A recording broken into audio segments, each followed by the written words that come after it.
Maraming salamat sa tiwala sa bumili sa ating XX20. Yun.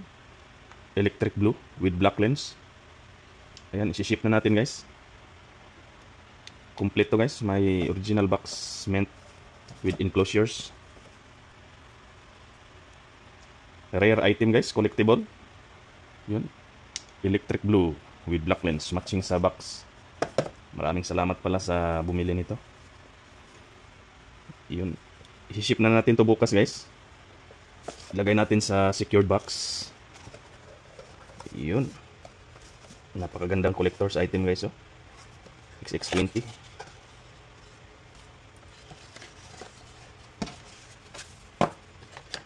Closure. Ayan.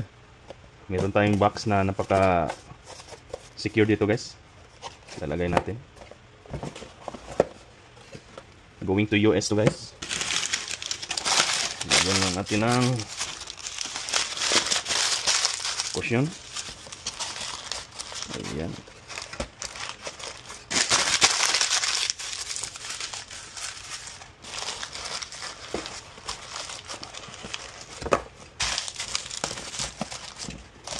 Ayan na guys, napaka-safe na.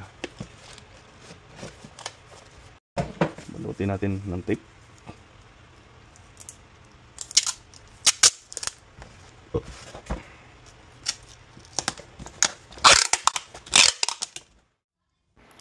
Double order to guys. May nag-order ng lens ng penny. Prism filled to guys, brand new. Ayan. Kakabukas lang natin sa box.